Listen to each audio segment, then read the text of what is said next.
Visi kami yaitu terbangunnya masyarakat Kota Manado yang sejahtera, berkeadilan, dan bermartabat.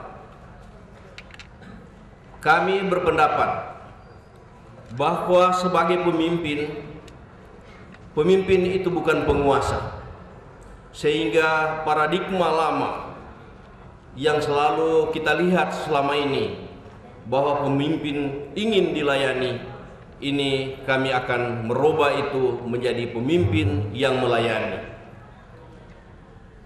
Bahwa kesejahteraan itu yang kita dambakan bersama tidak mungkin juga terjadi. Kita bicara soal kesejahteraan rakyat manakala rakyat kita ini adalah pengangguran. Kesejahteraan ini hanya akan tak terwujud manakala masyarakat kita memiliki pekerjaan. Nah, oleh sebab itu harus menjadi pikiran pertama dari para pemimpin, yaitu bagaimana menciptakan lapangan kerja bagi masyarakatnya. Keadilan sekarang ini rupanya seperti harga mahal yang sulit didapat. Teristimewa bagi masyarakat kecil.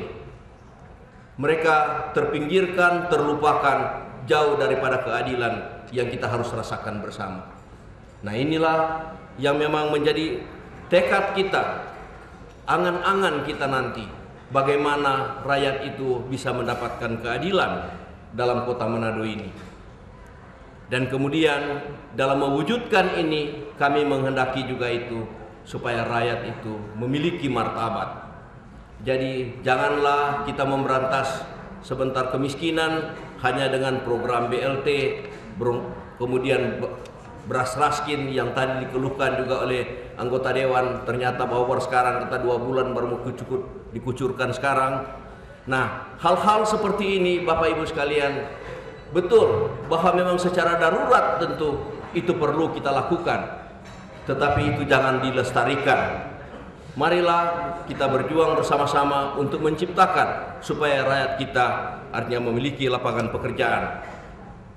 Nah, visi yang saya katakan tadi ini kita jabarkan di dalam misi yang pertama, yaitu bagaimana Bapak Ibu sekalian yang saya hormati, bahwa kita tahu Kota Manado ini selama ini di mana-mana tempat kita lihat timbul pergolakan di Kota Manado, kita semua relatif aman-aman. Ini terwujud apa? Karena peran daripada tokoh-tokoh masyarakat, peran daripada tokoh-tokoh agama, baik tokoh informal maupun tokoh formal, semua ternyata kita bersahabat. Nah, ini semua ditiru oleh masyarakat di bawah. Di bawah pun kalau lihat saling tolong-menolong di kelurahan, di lingkungan-lingkungan, saya lihat ini artinya berlangsung dengan baik. Nah, ini harus kita jaga, kita kembangkan untuk menjadi satu kekuatan besar untuk sebentar kita membangun kota ini. Sebab di tengah-tengah timbul berbagai pertikaian adalah omong kosong kita bicara tentang pembangunan. Nah, kita harus mulai dari awal. Saya masih teringat juga dulu bagaimana ada satu semboyan yang dicanangkan oleh gubernur dulu, torang semua basudara. Dan inilah memang yang harus kita pertahankan sebagai satu kekayaan dari kita sekalian. Kemudian kita juga patut menggali artinya potensi kearifan lokal. Kearifan lokal seperti apa? Bapak Ibu sekalian, kalau kita lihat secara sederhana, bagaimana rakyat di kampung-kampung, bagaimana di pasar-pasar ada kearifan lokal. Orang saling tolong-menolong, baku pinjang doinya, pakai kwitansi. Tapi ternyata dorang kembalikan itu bahkan dengan bunganya tanpa ada orang yang mesti melapor polisi dan lain sebagainya. Nah, kearifan-kearifan lokal ini merupakan menunjukkan bahwa sikap dari warga Kota Manado ini masih ada sedikit kejujuran yang dimiliki oleh mereka. Nah, yang menjadi ironis memang kadang-kadang di masyarakat bawah kejujuran itu ada, tapi di kalangan atas kejujuran itu sudah mulai pudar. Dan ini kita buktikan kalau sehari-hari sekarang ini kan rupa-rupa kan, mulai dari cicak buaya sampai memang bank senturi. Ini kan semua bahwa kejujuran itu di tingkat atas sudah mulai pudar. Tapi di bawah, Bapak Ibu sekalian, saya yakin masyarakat kita masih tetap memang jujur, bicara jujur. Kalau nyanak makan nih hari dua bilang belum makan, kasihan. Tapi dia nyanak mau minta lebih selain memang tuh dia mau makan hari ini. Masih ada jujur. Nah, kemudian kita beranjak ke misi yang kedua, yaitu pemerintahan yang bersih dan bebas KKN. Kalau berbicara tentang pemerintahan yang bersih dan bebas KKN, saya yakin Bapak Ibu sekalian, yang pertama itu harus mulai dari pemimpin.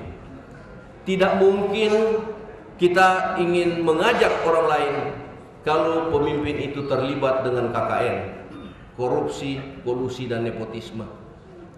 Nah, itu harus mulai dari saya dan Pak Kiai. Baru kemudian kita bisa menularkan itu kepada orang lain. Kalau pemimpin bersih, saya yakin bahwa di bawah juga itu akan berbuat yang sama. Tapi kalau bawahan kita jadikan ATM untuk wajib store ke atasan, saya yakin omong kosong. Pemerintahan yang seperti ini bisa dikatakan pemerintahan bersih. Karena bawahan mau cari dari mana mau store ke atasan. Selain tentu dia gatel ke orang lain. Nah, inilah yang kemudian Bapak Ibu sekalian, selain bahwa artinya tentu harus kita menunjukkan satu kepemimpinan yang bersih dan jujur, tentu kita harus menerapkan satu sistem. Kita tidak boleh tentu berangkat tentu hanya dengan cara-cara tradisional, yaitu bagaimana harus pemerintah ini harus profesional dan akuntabel. Karena sekarang kita sudah masuk pada era teknologi. Kita harus menggunakan teknologi, karena teknologi itu tidak pernah berbohong, kecuali salah input. Tidak mungkin kan kalau di input mangga dia keluar durian. Nah, kalau salah input tentu bisa dikoreksi. Tetapi kalau kita pakai cara tradisional, hanya apal-apal di kepala, saya yakin bahwa ini masih cara lama yang hanya tergantung selera. Kalau bos mimpi kamari bangun dan mimpi bagus, pi kantor tentu dia happy, dia pakai kipas-kipas, dia pakai kipas, dia senang-senang, dia bisa artinya mengarahkan bawahannya dengan baik.